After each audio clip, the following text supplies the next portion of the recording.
verso 1. Estamos caminhando, estamos avançando.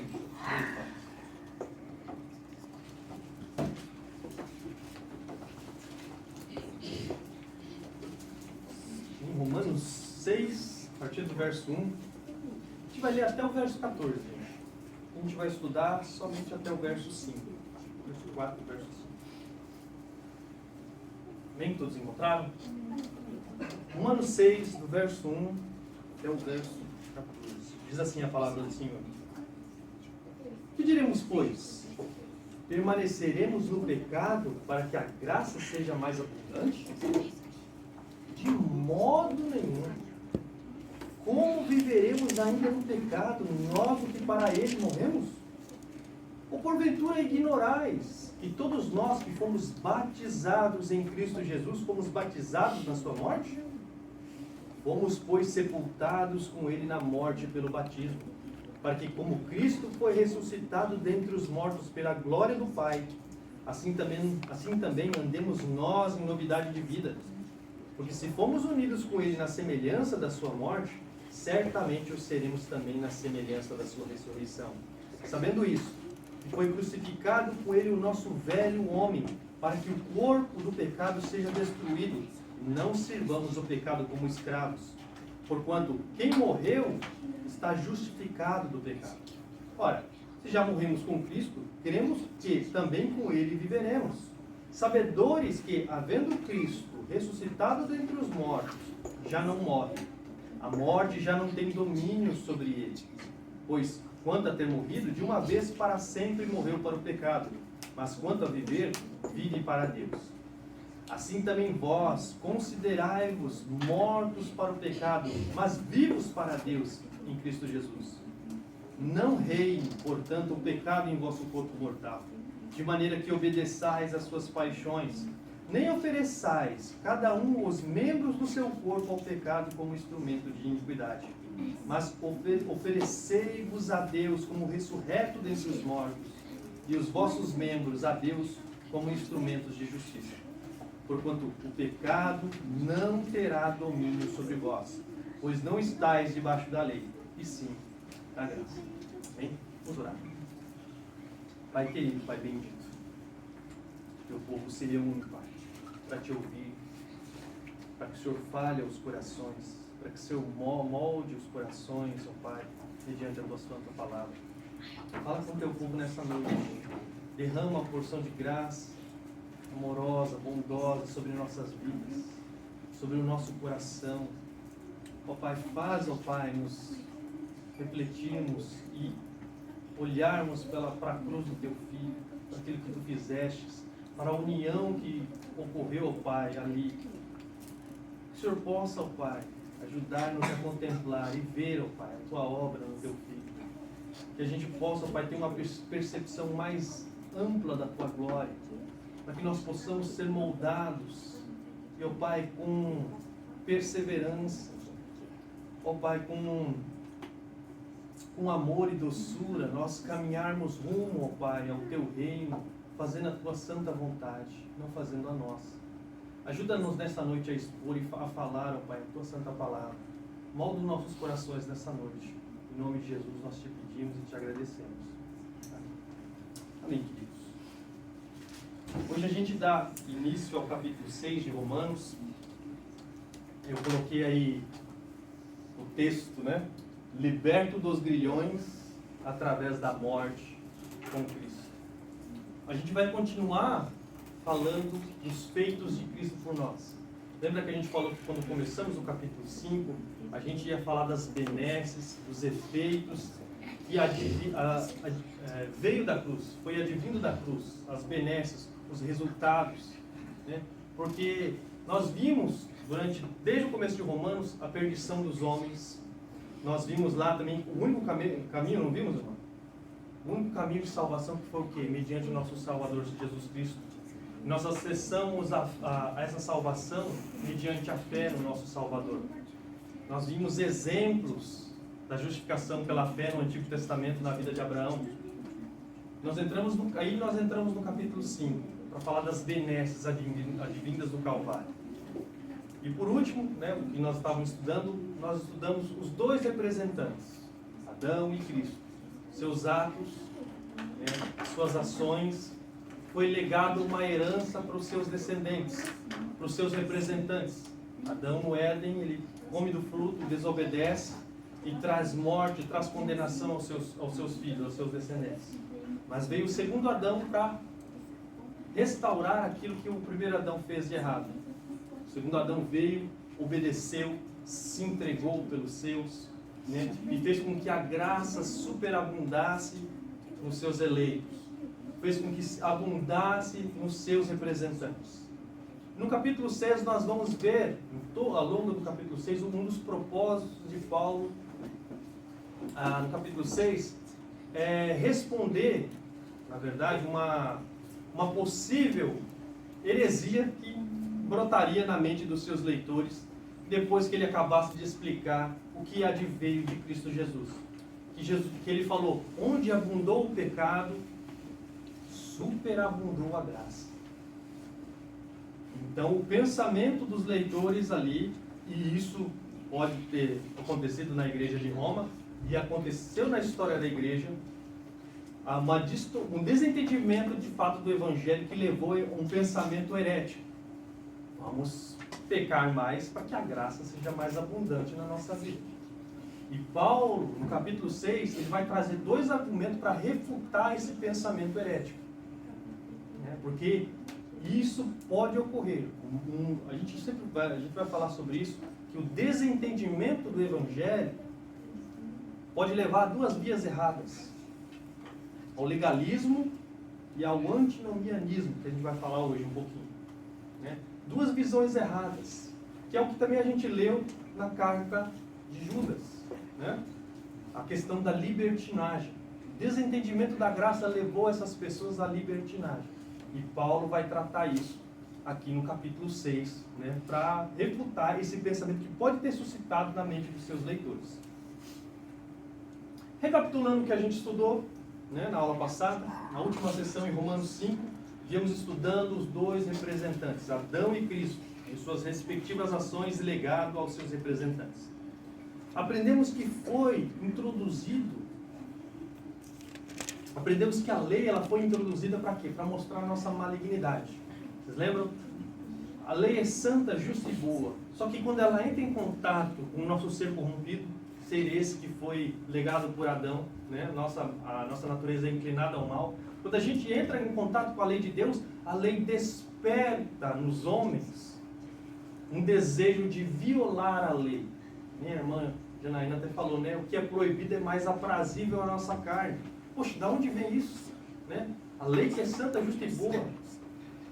Você entra em contato com ela e ela traz um desejo que você não tinha antes.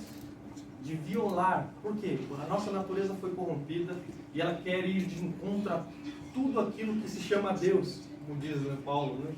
Que o anticristo se levantará e se voltará contra tudo aquilo que se chama Deus. Nosso ser é assim também. Nosso ser é rebelde. Ele deseja ir contra os mandamentos de Deus, a lei de Deus, a vontade de Deus. E aprendemos também que um reino foi inaugurado quando Adão come do fruto. Quando Adão come do fruto, ele cai, houve a queda, e foi inaugurado um reino, o reino de pecado, como nós falamos. E nós falamos que os homens, eles não se recalcitraram, eles não se insurgiram contra esse senhor pecado quando ele entrou no mundo, porque ele deu um presente maligno para essas pessoas. O coração já tinha sido corrompido pelo pecado, e ele diz, vocês são seus próprios senhores, fazei a sua vontade. E nós sabemos que nossa vontade não é boa, que o nosso coração ele é inclinado ao mal. Ele não deseja a Deus, não deseja a bondade, a beleza, a justiça. Deseja ir contra Deus. Então, se a gente é deixado ao nosso bel prazer, ao nosso coração corrupto, a gente só declina mais. E a gente tem estudado isso constantemente em Romanos, não tem? Né? Desde o capítulo 1 a gente vê o declínio, o que o homem se tornou pós-queda, corrompido em seu ser, né? Contra Deus, alheio à vida de Deus, buscando seus próprios interesses, buscando desenfreadamente se saciar. E nós, até usei bastante Agostinho, né? A gente pula de um amor ao outro, procurando se satisfazer, né? E a gente não encontra, a gente permanece inquieto enquanto a gente não repousa em Deus. assim se tornou o homem pós-queda. Só que a gente falou da restauração do segundo reino, feito pelo segundo Adão, Jesus Cristo.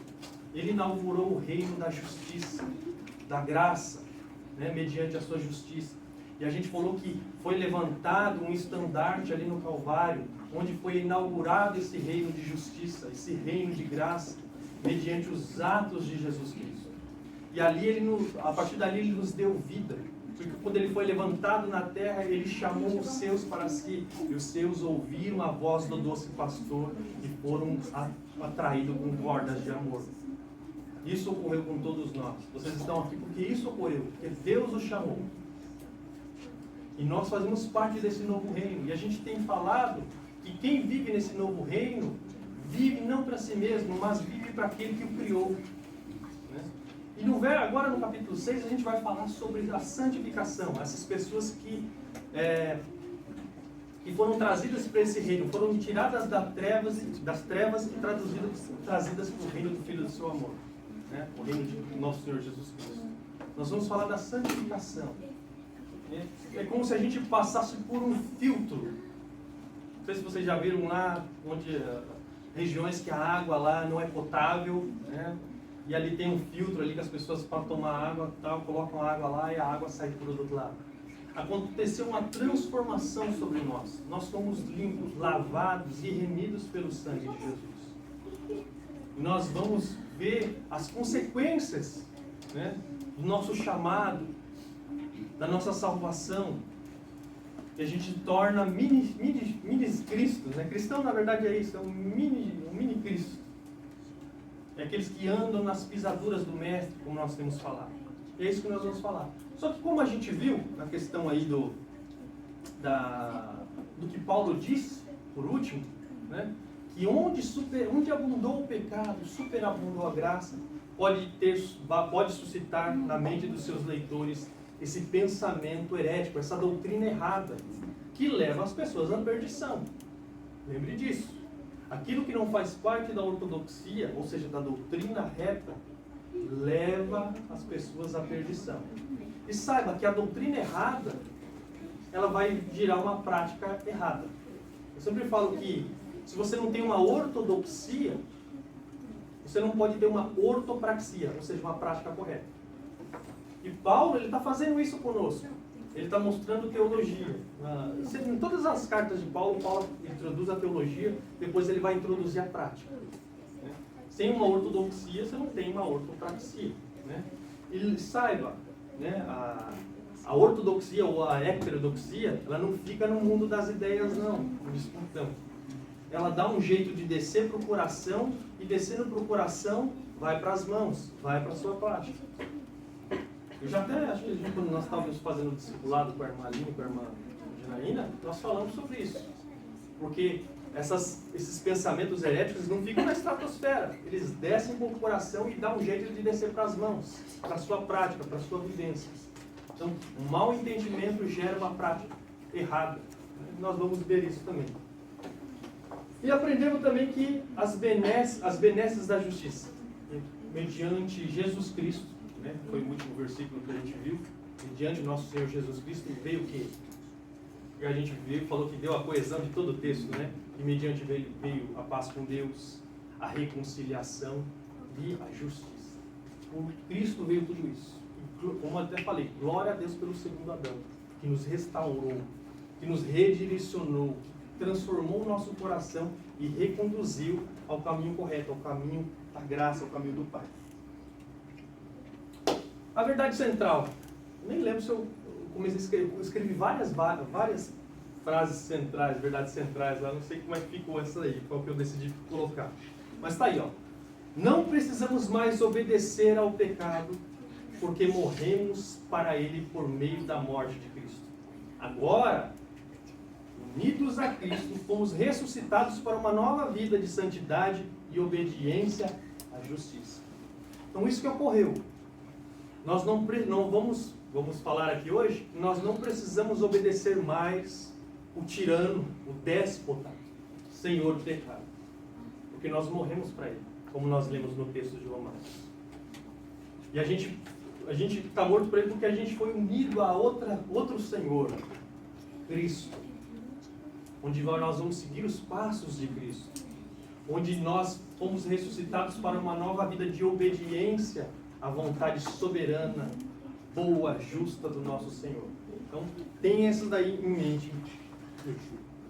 Como eu falei, o propósito de Romanos 6, é uma resposta àqueles que procuravam transformar a graça de Deus em libertinagem. Vocês lembram que é o que a gente leu em Judas, né? Pessoas que dissimuladamente entraram no nosso meio e querem transformar a graça de Deus em libertinagem. Então, é o que Paulo vai responder aqui em Romanos 6, ao longo de todo Romanos 6. Eu coloquei, a má compreensão do que ele disse anteriormente poderia trazer essa atitude e até corroborar com aqueles que diziam que a mensagem de Paulo levava as pessoas a pecar. Não sei se vocês lembram, já faz tempo que eu falei isso, que quando Paulo escreveu Romanos, tinha muita boataria acerca do apóstolo Paulo. Que ele era um falso judeu, que ele pregava contra a lei de Moisés, né? Que ele quebrava, assim, né? A questão da religião judaica. E eles diziam que a mensagem que Paulo estava trazendo levava as pessoas a não obedecerem à lei e por isso viverem em pecado. E depois dele ter falado que a graça superabunda onde abundou o pecado, poderia levantar de fato, corroborar, ó, tá vendo o que ele está pregando aí, ó? Então vamos pecar para que a graça seja mais abundante na nossa vida. Então poderia corroborar, né, essa questão depois de Paulo ter falado isso. Por isso que ele vai agora argumentar contra esse pensamento. E outra, Paulo irá trazer 2 argumentos a fim de dissipar esse pensamento herético. Romanos 6 está dividido em 2 argumentos, gente. A gente leu, né, o texto, praticamente o primeiro argumento, do verso 1 ao verso 14, e ele vai tratar da nossa união com Cristo. E o segundo argumento, ele vai do 15 a 23, qual vai tratar da nossa servidão a Deus pela conversão, depois de nossa conversão. Então, Paulo vai trazer esses 2 argumentos e a gente vai ir bem lento nele, porque tem muita coisa. Né? Eu fui estudando lá, meu Deus do céu, falei, eu vou colocar tanta coisa aqui, a gente não sai de Romanos 6. Mas a gente vai estudar esses 2 argumentos. E esse primeiro argumento, que vai do verso 1 ao verso 14, tem 3 verbos que regem, guiam esse primeiro argumento de Paulo. E a questão é o saber, Romanos 6,6, considerar, no verso 11, e oferecer. Então, esses 3 verbos vão reger a argumentação de Paulo durante aí nosso estudo. A gente hoje vai ficar só no saber, na questão do saber. O que devemos saber? Porque a gente vai falar um pouquinho de ignorância. A ignorância faz com que a gente tenha uma prática errada. A gente pode estar fazendo algo de errado, né? Pensando errado. E pensando errado, como eu falei, vai descer para as mãos, vai descer para uma prática. A gente vai ver aí primeiro a distorção do Evangelho, é o nosso primeiro ponto. Verso 1, leia aí. Que diremos, pois? Permaneceremos no pecado para que a graça, que seja a graça mais abundante? Então Paulo sabe que depois dele ter falado que a graça superabunda onde abunda o pecado, levantaria esse tipo de raciocínio libertino. E como eu falei, isso poderia corroborar para esses inimigos de Paulo que falavam, não, a mensagem que ele traz leva as pessoas a pecarem, leva à libertinagem. Então Paulo vai argumentar agora em Romanos 6 para dissipar esse pensamento herético dos seus leitores. O desentendimento do Evangelho sempre levou, como eu falei, a 2 vias erradas, legalismo e antinomianismo. Vocês conhecem essas palavras? Já ouviram falar? Sabe o que é legalismo? Sabe o que é legalismo, irmã Maria? Não sabe? Eu acho que é tornar tudo possível, tudo é legal, tudo pode, tudo... Que nem, a gente vai ver. Que nem, legalismo, quando a gente fala de legalismo, é a questão de você adquirir a salvação mediante aquilo que você faz. Tudo que eu fizer errado, eu vou... Mediante o cumprimento de regras, vestimenta, não pode ter barba, não pode usar com mulher, não pode usar calça, e coloca um monte de regrinhas. torna as coisas legais, né? Leis, e coloca um monte de leis. Cristo não é suficiente. É Cristo mais alguma coisa. A fé não é suficiente. É fé mais obras, fé mais dízimo, fé mais isso, fé mais aquilo. Então transformam o desentendimento do Evangelho, pode levar as pessoas ao legalismo. Mas o texto que nós vamos ver aqui, ele está mais para o lado do antinomianismo. Que eu falei, é uma coisa oposta. O legalismo está numa ponta, o antinomianismo está na outra. O antinomianismo o próprio nome diz, antinomos, ou anti-lei. É a questão de que só basta você crer em Jesus, você não precisa cumprir a lei, você pode viver do jeito que você quiser. Praticamente é isso. Você torna a graça de Deus em algo libertino. Não importa o que você faça, o pecado que você cometa, você ainda é salvo. Você crê em Jesus, só que você pode viver do jeito que você quiser. Fazer as barbaridades que você quiser. Porque a graça do Senhor é muito maior. Que é a questão, vamos pecar para que a graça de Deus seja mais abundante. Não é, Paulo? Não é você que está dizendo isso? Está dizendo que a graça superabunda. Ela é a palavra, lá esqueci a palavra. Extravasa do copo, esqueci agora. Transborda. Transborda. Chega a transbordar aonde estava abundado o pecado. É mesmo você que está falando isso, Paulo. Então vamos pecar para que essa graça de Deus seja mais abundante na nossa vida. Olha o pensamento deles. Então vamos transformar de fato a graça de Deus em libertinagem. Vamos pecar. Vamos fazer coisas terríveis, porque o sentimento da graça vai ser muito maior nas nossas vidas. Então olha só o pensamento herético. É por isso que a gente fala, legalismo está numa ponta, você adquirir salvação mediante aquilo que você faz. E o antinomianismo está na outra. Não, vamos viver no pecado porque a graça superabunda onde abunda o pecado. Então esse é um possível pensamento que suscitou na cabeça dos leitores de Paulo e poderia, como eu disse, ajudar a corroborar para os inimigos falar, está vendo? Essa mensagem que ele prega leva as pessoas ao pecado. Leva essas pessoas a terem uma vida licenciosa. Porque não importa o que você faça, a graça vai ser mais abundante. Hipergraça. Tem um livro excelente do Eli Gruden falando de hipergraça. Então você pode viver. Nós já, durante toda a história, teve pessoas assim, com esse tipo de pensamento. Eu lendo o comentário do F.F. Bruce, ele traz um exemplo histórico. Já ouviram falar de Rasputin? Não? F.F. Bruce fala assim, um notável exemplo histórico pode-se ver no monge Rasputin, o gênio mau da família Romanov em seus últimos anos de poder. Rasputin ensinava e exemplificava a doutrina da salvação mediante repetidas experiências de pecado e arrependimento. Sustentava que, como os que pecam mais, requerem mais perdão. O pecador que continua a pecar despreocupadamente desfruta cada vez mais que se arrepende. Maior porção da graça perdoadora do que qualquer pecador. Então, eu até lembro, acho que o pastor Augusto Nicodemos, ele falou uma certa vez que ele falava que o Rasputin, ele falava que você tinha que pecar com resquinte de crueldade para você experimentar mais graça na sua vida.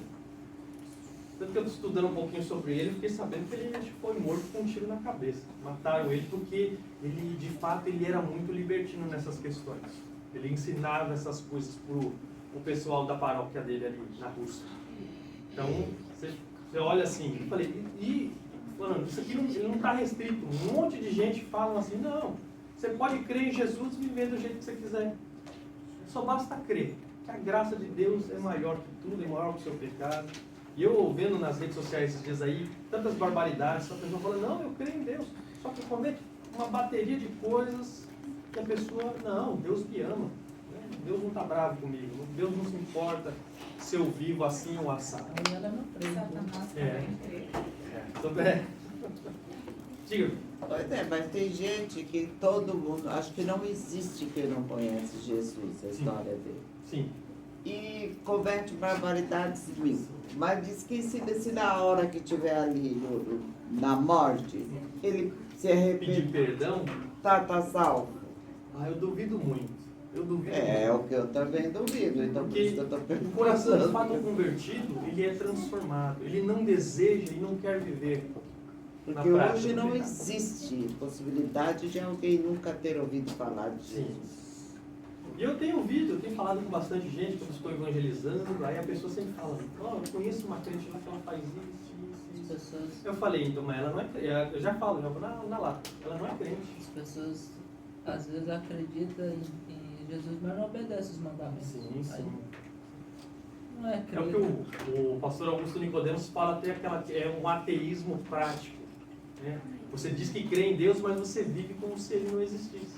Não adianta não. Não adianta nada. Eu geralmente quando encontro pessoas, eu falo, você não é crente. Se você é crente, eu sou o Batman. Já chega logo assim. Já. Porque não tem cabimento, aquele que foi redimido, aquele que foi salvo, aquele que foi transformado, aquele que veio à vida, não tem como ele viver, gente, na prática do pecado. João fala, aquele que vive no pecado não ouviu e nem sequer conheceu a Deus. Que é o que nós vamos ver aqui, é impossível você estar vivo para o seu pecado e vivo para Deus.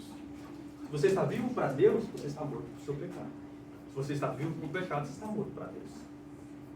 Há uma incongruência. A sua identidade não há uma harmonia na vida cristã. Porque a vida cristã, ela, como a gente até falou, a gente foi chamado para ser santo. Não sei se vocês lembram, lá no comecinho, quando a gente começou Romanos, vocês foram chamados para ser santos, um povo separado, que não vive mais para os seus desejos pecaminosos, mas vive para Deus. E uma prova, a gente tem falado isso, uma prova que você está vivo é porque você luta contra o seu velho eu, você luta contra o seu pecado. Você não tem paz quando você peca. Você quer buscar, mortificar a carne. Né? Uma pessoa que é dada aos seus desejos pecaminosos, ela não é crente, ela não foi convertida. Que é a questão, a gente fala do crente carnal, né? O crente carnal não existe, gente. Não tem o caminho mediano. Ou você está com Cristo ou você está no reino de pecado. Não, só tipo, ou é crente carnal ou espiritual. Não, Tipo, não existe que crente falam, né, carnal. mas não- É porque tem esse mito. Não, ele é crente, só que ele faz isso. Ele faz umas maracutailistas. Infelizmente, dentro da própria igreja. Então, dentro da própria igreja. Na própria igreja teve esse tipo de problema. A igreja de Corinto tinha muita gente lá praticando o pecado, estava dentro da igreja e Paulo falou, remove essa pessoa do meio de vocês. O crente que é cumpridor das leis tem um sensorzinho. Quando você está beirando errado, O Espírito Santo nos alerta, nos incomoda. Sempre. Se você está pecando e você não está se preocupando com o seu pecado, o Espírito Santo não está te importunando, é porque sua mente está cauterizada pelo pecado. Lembra que eu falei para vocês? Eu sempre uso essa questão, na questão de pornografia e sensualidade. Né? Ah, eu sou uma pessoa madura, eu posso assistir uma série que tenha ali cenas mais picantes. Então eu falo, cara, ó, não é porque seu braço aqui ele está insensível, que eu passar uma faca nele, cortando ele, e você não está sentindo, que não está te prejudicando. Isso está te prejudicando. Está te afetando, por mais que você não sinta. Mas uma pessoa que não tem, que ela não sente, assim, uma... Como é que fala? Eu esqueci da palavra, eu sempre uso essa palavra. É a questão da...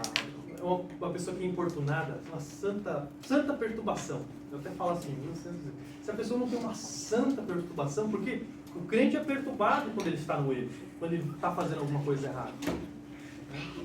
Porque a gente não quer o pecado, a gente não aprecia o pecado, a gente sabe que o pecado é algo contra a santidade de Deus, a gente não quer ofender a santidade de Deus. Por isso que um crente é uma pessoa quebrantada. Não sei se vocês já leram as 95 teses de Lutero. A primeira tese ele fala que o cristão ele está num contínuo sentimento de quebrantamento, que praticamente essa é a palavra. Ele é quebrantado diante. Ele não é arrogante, ele é quebrantado diante da vida. Constantemente ele se arrepende, vamos dizer assim. Esse é o pensamento do crente. Uma pessoa que está insensível ao pecado, a gente já... Eu acho que isso aí não está certo, não. Não faz parte da identidade cristã. Você não sente uma guerra entre carne e espírito, tipo isso, né? Você pode...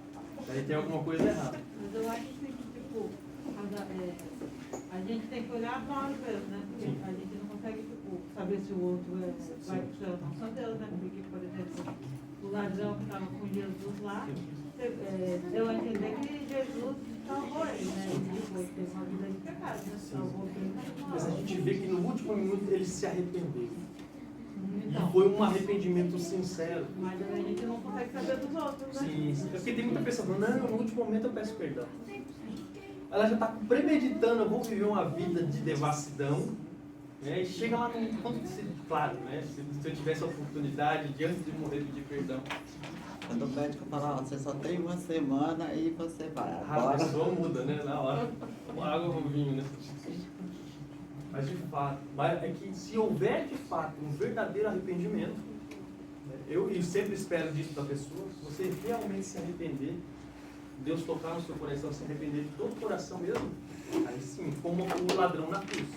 Mas essas pessoas que já ficam premeditando, eu peço perdão no último minuto, no último respiro eu peço. Há frutos, né? Na conversão. Sim, a gente presencia, a gente vê, a gente observa, a gente olha para a pessoa, porque não pode vir coisa boa, como é que é? Não pode vir, como é que fala lá? Como é que fala, Leão? Fruto de uma árvore em outra? Tipo de...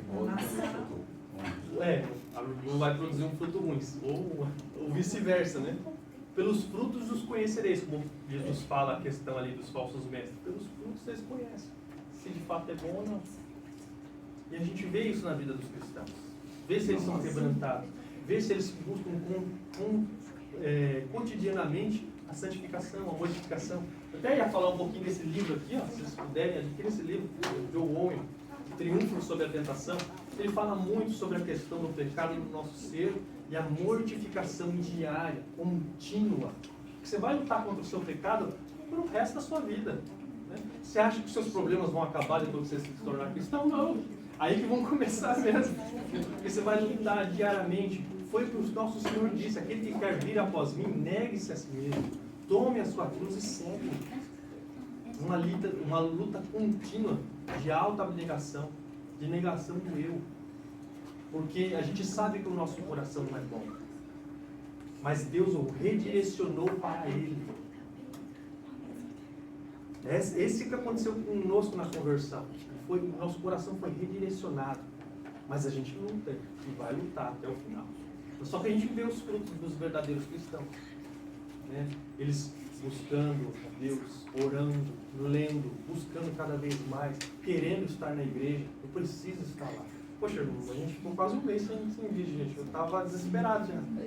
Eu também já Eu estava. quero se reunir, eu quero louvar, eu quero falar da tua palavra, eu quero ouvir. Né? Você sente essa sede. Né? Isso é uma prova, se você estava também, né? Isso é uma prova que você é um verdadeiro cristão. Você não aprecia o mundo, você não quer viver o mundo, eu quero viver para Deus, o reino de Deus, buscando a Deus, ouvindo a palavra de Deus. Isso é uma grande evidência. Né? E Paulo, né, continuando aqui, para responder esse pensamento herético, poderia ter suscitado nos seus leitores, ele antecipa, né? Viveremos nós no pecado para que a graça seja mais abundante. O que ele fala? Vocês lembram dessa palavrinha? De modo nenhum. No grego é, vocês lembram? Megenoito. Vocês não lembram dela? Tem que lembrar, gente. É uma dupla negativa. É a forma mais forte de negativa no grego. Né? De modo nenhum. Eu até falei, nem que a vacatus, que Deus não permita. Né? Vamos colocar mais assim na nossa linguagem. Né? De modo nenhum. Aí Paulo continua. Como viveremos ainda no pecado, nós que para ele morremos?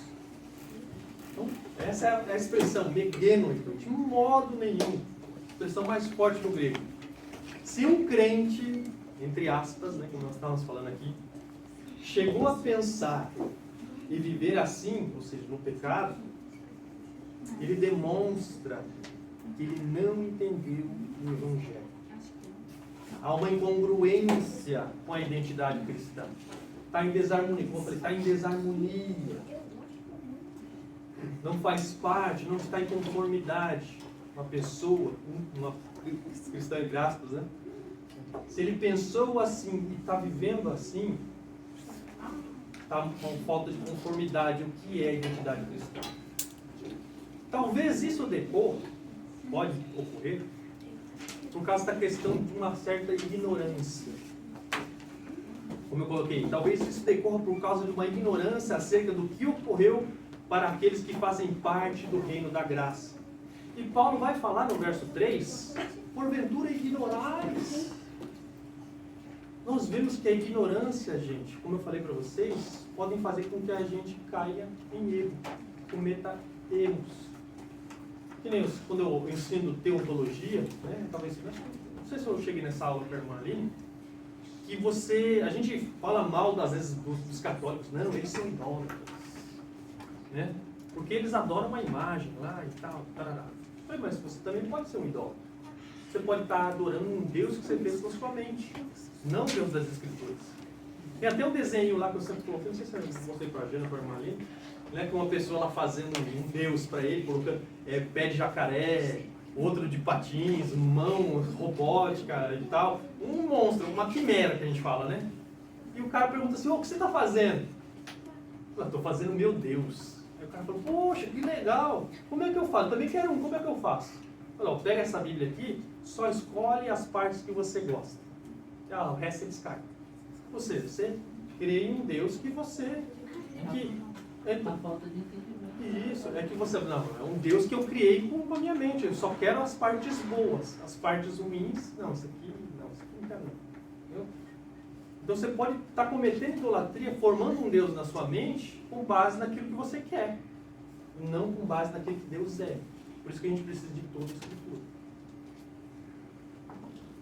A ignorância faz agirmos de forma incongruente, em desarmonia ou com falta de conformidade em relação à nossa identidade cristã.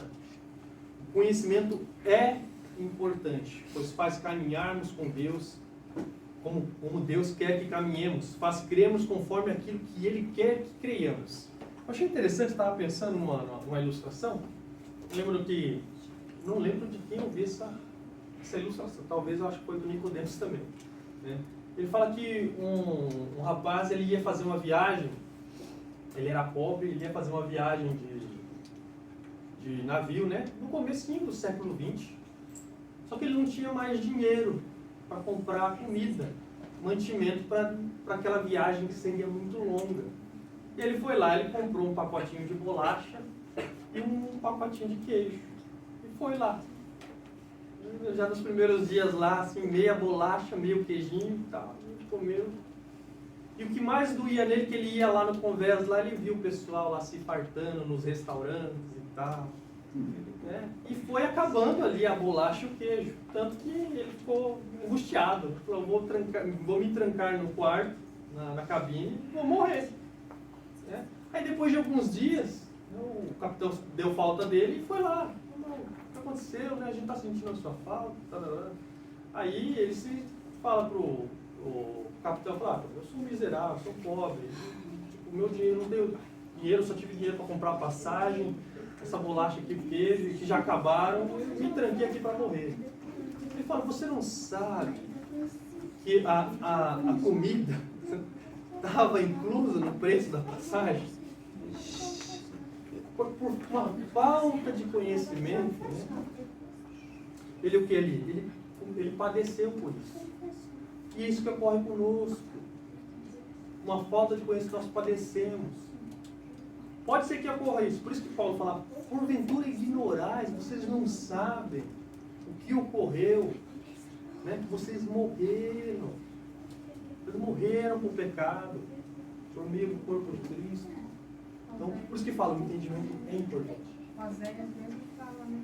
Meu povo, ele padece, perece por falta de conhecimento. Por isso que é necessário você buscar, por isso que é necessário você se debruçar na Escritura e tentar compreender e buscar a orientação de Deus para você, para que você não pratique, não faça aquilo que desagrada a Deus. para que você viva em conformidade, né? Não de forma incongruente à identidade cristã. Por isso que a gente fala, conhecimento é necessário. Busque, se aprofunde. Eu sempre falo para vocês, vocês têm que estar vigiando naquilo que eu falo. Porque se eu pisar fora da linha, vocês têm que irmão, vocês têm que me exortar. Porque para que eu não permaneça no erro, para que eu não continue conduzindo vocês no erro, a gente tem que se pastorear mutuamente, gente. Sempre falo isso para vocês, falo. Por isso que eu sempre falo, estude, leia, né? Olhe na Escritura para ver se o que eu estou pregando condiz com a Escritura, porque é necessário. Isso é necessário, para que nós não sejamos conduzidos por todo o vento de doutrina, como Paulo até mesmo fala. Continuamos aqui. E aqui, nós entramos, né? O que nós devemos saber? Nós vamos entrar nessa questão, né? Como eu falei, 3 verbos regem. Esse é o primeiro argumento de Paulo. Saber, considerar e oferecer. A gente vai entrar no primeiro verbo, praticamente. Primeiro, devemos saber que morremos para o pecado. Não podemos viver para o pecado, pois morremos para ele. E aqui nós devemos ter um pouquinho de cuidado com essa analogia. Porque tem muitos intérpretes que pegam essa analogia e levam elas às últimas consequências. Né? Por quê? Uma pessoa que morre, o que acontece com uma pessoa que morre? Você já foi no funeral, acredito, né? A pessoa ali, ela perde todos os seus sentidos. Tato, cheiro, a visão, tudo. Né? O mundo exterior a ela não faz diferença mais para ela, porque ela não sente mais nada. Então, se a gente pegasse essa analogia e levasse as últimas consequências, e muitos intérpretes fazem isso, você morreu com o pecado, você é insensível ao pecado, você não morre mais com o pecado, você não sente mais nada. Tem crente que fala assim, puxa, nem fala mais de pecado, por que pecado? Jesus levou tudo na cruz e eu vivo de qualquer jeito, né? Não. Mas isso aqui não quer dizer que nós se tornamos insensíveis para o pecado, né? A gente tem que tomar cuidado com essas analogias. Que nem Jesus, ele fala que a gente tem que ser que nem as crianças. Mas a gente não pode tomar toda essa analogia. Falar, não, a criança às vezes é egoísta, é um monte de coisa. O que Jesus queria dizer com aquela analogia? Ele queria dizer que a gente devia ser como as crianças, né? A questão da dependência, né? Acho que até coloquei ali, eu não sei se eu coloquei aqui, mas nós não podemos levar às últimas consequências. O que Paulo está querendo dizer aqui não é que a gente se tornou insensível, que a gente não peca mais. É outra coisa. Como na morte se perde todos os sentidos. Cristo, gente, a gente tem estudado até agora, ele removeu a nossa culpa, não removeu? Nós somos justificados. Nós temos estudado até agora que nós somos justificados pela fé. Nós éramos culpados em Adão e Cristo removeu isso. Só que Cristo, ele não removeu a nossa natureza. A sua própria experiência pode dizer isso, não pode? Você luta contra o pecado, você peca, não peca? Então Cristo não levou, não restaurou completamente a sua natureza. Sua natureza ainda é inclinada ao mal. É uma coisa que nós sempre temos falado, não temos? Então, ela não está ainda restaurada, ela vai estar um dia. No dia da glorificação, depois que você morrer, ou quando Cristo voltar e você ser glorificado. Aí você vai ser perfeito, você não vai ter mais inclinação. Como diz Agostinho, você não vai poder pecar mais. Cristo, ele removeu a nossa culpa, não a nossa natureza. Porém, ele nos deu o quê? Vida, não deu? Ele nos despertou, não despertou? Ele redirecionou o nosso coração para o Pai. Nós compreendemos que o nosso coração não é bom, é inclinado ao mal, que nossa vontade não é boa, e que nós temos que fazer o quê? Negar a si mesmo e seguir a vontade do Senhor. Então, isso ocorreu de fato conosco. Nós ganhamos vida, nós fomos despertados, nosso coração foi redirecionado, mas a nossa natureza ainda permanece caída. Por isso que Paulo ainda continua falando, não deixe que o pecado domine vocês.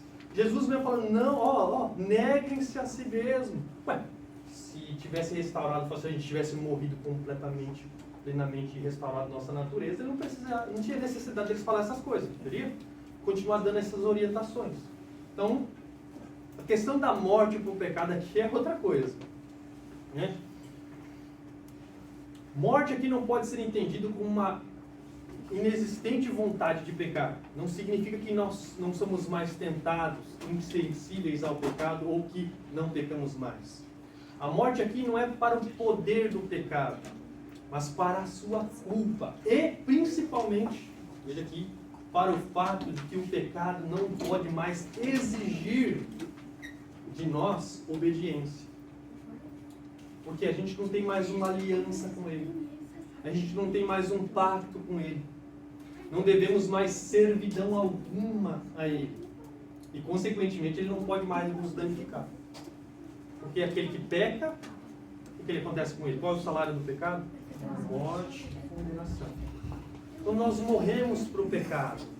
Nós, como a gente viu na última mensagem, o reino foi inaugurado, o reino de pecado. E nós nos tornamos escravos do pecado. Escravos dos nossos próprios desejos. Nos tornamos rebeldes. Só que com o advento de Cristo, com a salvação, quando nós entramos no reino de graça, da justiça de Cristo, nós fomos restaurados. Nós fomos tirados do jugo desse Senhor, pecado, para um outro reino. Então nós não devemos mais nada para esse Senhor. Nós não precisamos mais obedecê-lo. Nós não estamos mais debaixo do seu jugo. Nós não devemos mais a Ele obediência. Acho interessante que Hernandes Dias Lopes, no seu comentário, ele citando Adolfo Poe, ele diz assim, ó: no exato momento em que a morte acontece, cai por terra qualquer reivindicação diante do falecido. Ninguém pode exigir nada dele. A autoridade financeira, credor ou executor penal pode buscar algo somente dos vivos. Os mortos escapam a todo o sistema de compromissos. Morrer muda radicalmente a posição legal. Morrer é libertação.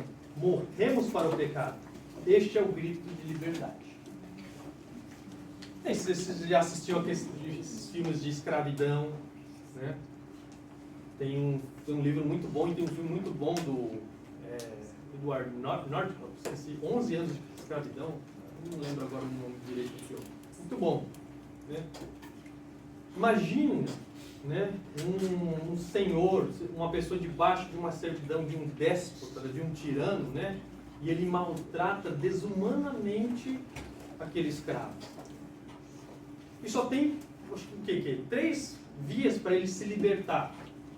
Ou seja, o próprio dono dá a carta de alforria, não, tá, você está liberto, não precisa mais me servir. Ou uma pessoa comprar, pagar um preço por ele, para ele ser liberto, ele vai pertencer a outro senhor, ou mediante a morte. E depois que aquele escravo morre, por mais que o seu senhor fale, ô, levanta, faz isso, ó, está atrasado, tem que fazer isso, fazer aquilo. Não vai mais obedecer, porque ele não está mais de jugo aquele senhor. Ocorreu isso conosco. O meio pelo qual Deus nos libertou desse jugo do pecado, que nós temos estudado até agora, foi mediante a morte. Deus nos matou. Nós vamos continuar falando bastante disso, que Deus nos matou. No capítulo 7 nós vamos falar também, Deus nos matou. Sim. Tanto que quando Jesus morreu, né, que colocaram ele lá no sepulcro, os fariseus lá, os escribas colocaram os soldados lá para vigiar, para ninguém roubar o corpo e dizer que ele tinha sido, né, tinha pegado o corpo dele para dizer que ele tinha ressuscitado. E mesmo depois de morto, ele saiu. Tipo, nenhuma autoridade maior ali da época, sobre os domínios de Pilatos, conseguiu. Não estava mais sujeito a nenhuma autoridade terrena, humana. Estava livre. Estava livre. Mesma coisa. Nessa escravidão nós estávamos. Nós morremos, Pai. Morremos para esse Senhor. E não foi pelo nosso próprio esforço. Né? A gente não podia se matar assim mesmo e se livrar desse Senhor. É o que a gente tem falado, né? A gente não consegue se livrar dele, desse ímpio. Mas Deus fez isso por nós, nos matando. Eu coloquei aqui, ó, os grilhões da escravidão se quebraram, pois aquele que estava sendo terrivelmente escravizado morreu, sendo assim liberto da tirania do seu Senhor. Aí é o que eu falei, não se pode, gente, É uma incongruência isso. Né? Tá? É de falta de conformidade com isso. Não se pode estar vivo para Deus e vivo para o pecado. Se você está vivo para Deus, você está morto para o pecado. Se você está vivo para o pecado, você está morto para Deus. Por isso que eu falo, não há meio termo. Por isso que eu falo, a questão do cristão carnal é inexistente. A pessoa fala que é crente, mas vive cotidianamente no pecado. Ela é insensível. Ela não busca santidade, não busca modificar a carne. Aquele cara, mas ele faz um maracutaia lista lá, mas ele é crente, ele vai na igreja todo domingo. Ele dá provas que ele não é convertido de fato, que ele não entendeu o evangelho. Essas pessoas não provam. Está cheio, gente. Está cheio de gente assim. Já falei com muito crente por aí que continua na sua vida tranquila, normal. Antigamente eu ficava muito espantado com alguns crentes dos Estados Unidos. Porque lá parece que tinha um cristianismo cultural, assim. A pessoa diz que é crente, só que continua fazendo um monte de coisa. Tem cantores lá que eu gostava, era considerado como bandas gospel. Assim, uns rock pesadão lá, assim, meio, sabe, com as letras meio feias, assim. Igual eu já ouvi, eu tava com o pastor falando que ia fazer um culto caipira na igreja deles. O crente que pula carnaval, né? O crente que faz um monte de coisa. O crente carnal é inexistente, gente. É o joio, sabe? É o joio, tá no joio. Joio e o trigo. Mas é. Vixe, o que tem de joio por aí, então, hein? Pregando, né? Pregando. Quando Jesus fala, quando o Filho do Homem voltar, porventura encontrará fé na terra, dá a entender que vai ser pouco, gente. E a gente vê Paulo falando, nos últimos tempos virão muitos em meu nome enganarão a muitos. Por não dar ouvido, eles não vão querer dar ouvido a essa doutrina e vão trazer para si, amontoarão para si pastores que preguem aqueles que querem ouvir. Então você vê aí, pastor contando piada, fazendo stand-up comedy, os coaches por aí falando só o que te agrada ao seu coração. Cobrando verdadeiras fortunas para empregar uma palavra. Por que ele não vem numa igrejinha pequena? Deus fala, né? De graça receber, de graça dar. Aí pegou onde muitas pessoas vão na igreja porque ouve o que quer, não ouve a verdade. Se ouvir Lá, verdade, a sua carne não vai ser confrontada, né? Eu comecei a falar com um rapaz lá, falou, primeiro eu mostro sempre a enfermidade, vou falar do seu pecado. Aí ele falou, eu até falei pra vocês, né? Poxa, tem que ter estômago para ficar lá na tua igreja, hein? Falei, os verdadeiros cristãos vivos que querem a palavra vão ficar lá, porque a Bíblia está cheia, falando. Nossa, vocês têm visto em Romanos aqui, o quanto Paulo fala de pecado, o quanto nós estamos tratando sobre essa questão do que aconteceu com o homem pós-queda. A Bíblia está cheia. Vai nas cartas de Paulo, nos evangelhos, você vai ver a corrupção da raça humana. Né? São cegos que não querem ver, que não querem prestar atenção na palavra. Quem está na presidência do Brasil? Presidente do Brasil, meu Deus. E hoje é a liderança dele. Olha, meu Deus, é a hora. Vamos entrar no segundo aqui. Segundo, precisamos saber quando se deu essa morte, gente. Quando se deu essa morte? Quando temos. Paulo fala no verso 3. Ou porventura ignorais que todos nós que fomos batizados em Cristo Jesus, fomos batizados na sua morte. No verso 1, ele já tinha, praticamente, no verso 2 já tinha falado. Ali é um auristo, quando for, nós morremos, aconteceu algo lá no passado. Né? E ele fala aqui, ele explica quando se deu isso. Ou porventura ignorais que todos nós que fomos batizados em Cristo Jesus, fomos batizados na sua morte. A palavra batismo aqui, né, no grego, não está se referindo, gente, ao cerimonial do batismo. Não está se referindo praticamente ao cerimonial do batismo. Mas a intenção de Paulo aqui é falar que o indivíduo ele está imerso totalmente, como uma pessoa quando é batizada, quando ela é batizada por imersão, ela fica totalmente dentro da água. Fica? Né?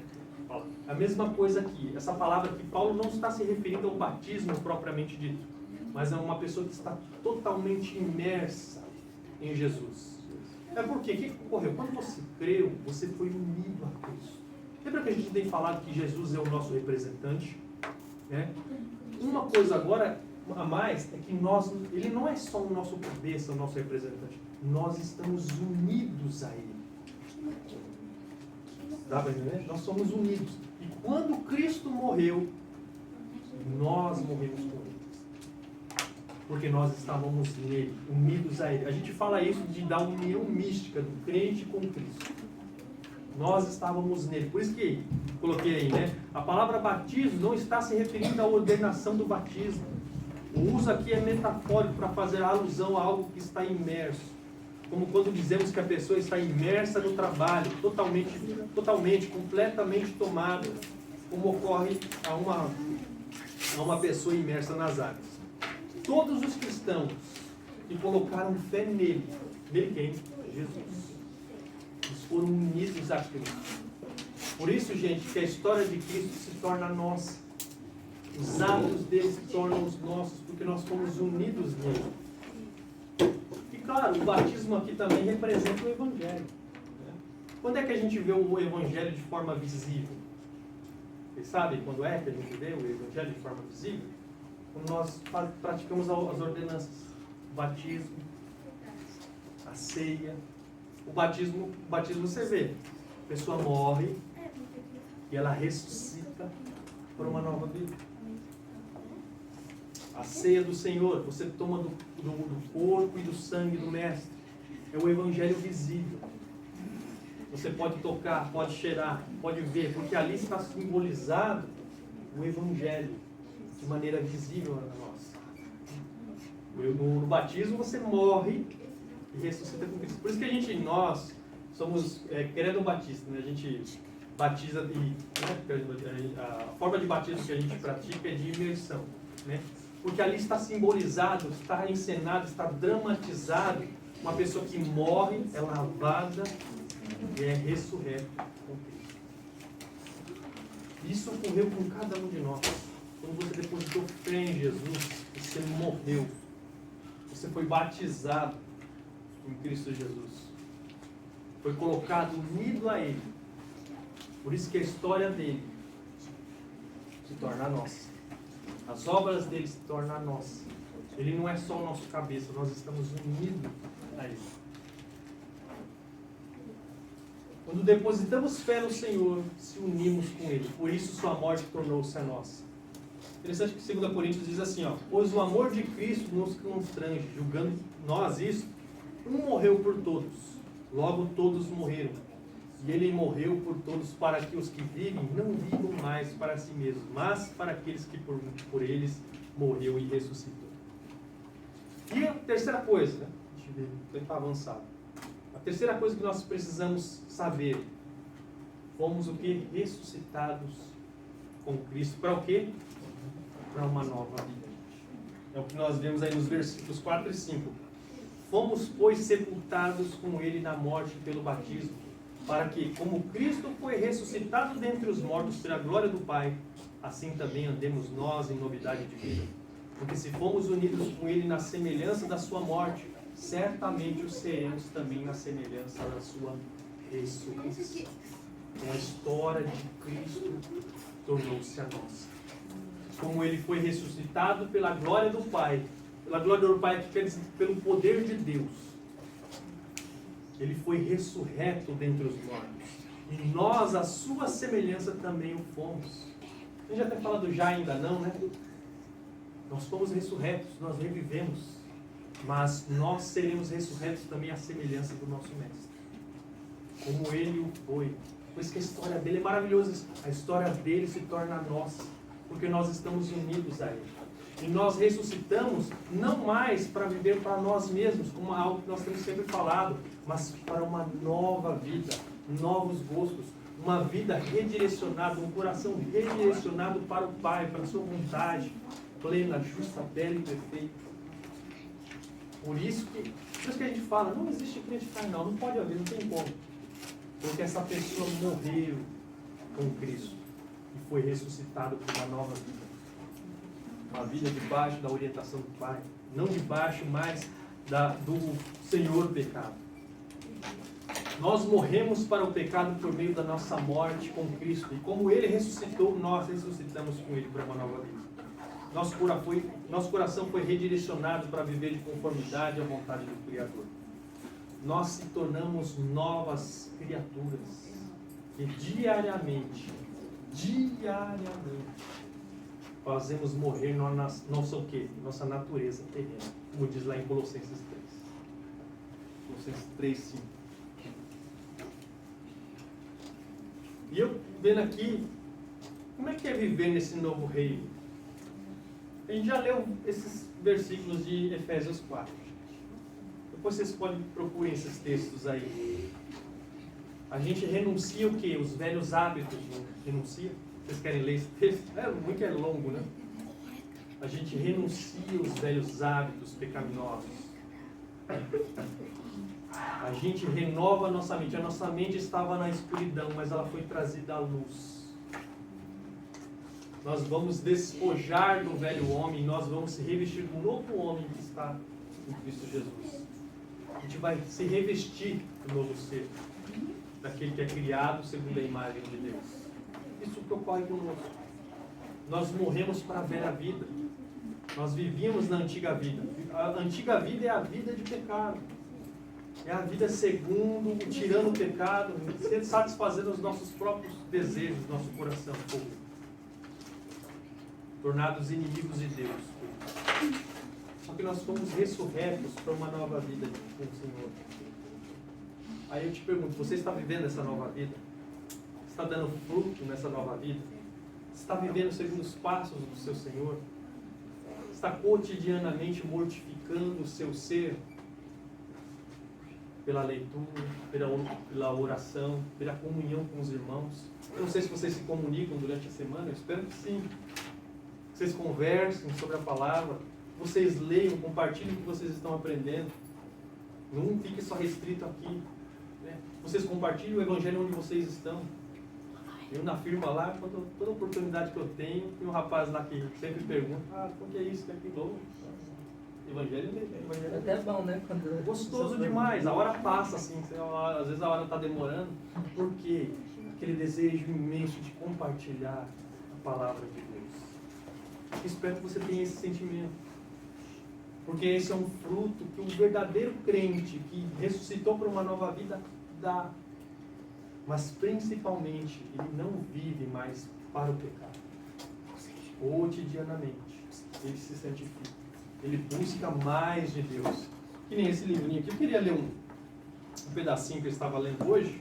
Fazia tempo que eu não li esse livrinho. Eu olhei ele lá na estante, lá assim. Falei, não, tem que pegar aqui e ler pelo menos um pedacinho, né, para instigar essas pessoas. Vem?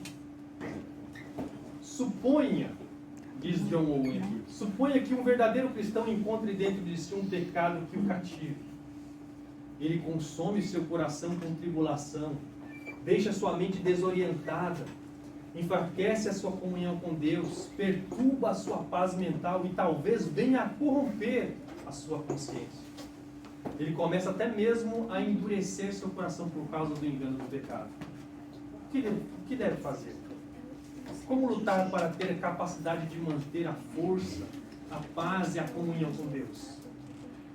Ele só reconquistará essa promessa. Ele só reconquistará essa promessa de vida em Cristo se fizer morrer o pecado que o aflige.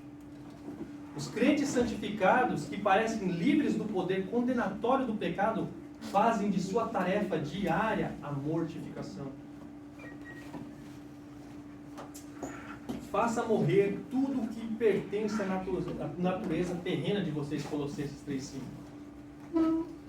Aí ele diz aqui, o que Paulo está dizendo? Faça disso a sua ocupação diária. Não cesse um dia sequer de fazer esse trabalho. Mate o pecado ou ele os matará. Uma vez que o pecado que habita o interior está sempre presente no crente, sempre precisamos fazê-lo morrer. Não ousamos dizer, como Paulo, que eu já tenho obtido tudo isso ou tenha sido aperfeiçoado, Filipenses 3,12. Temos de renovar o nosso homem interior dia a dia.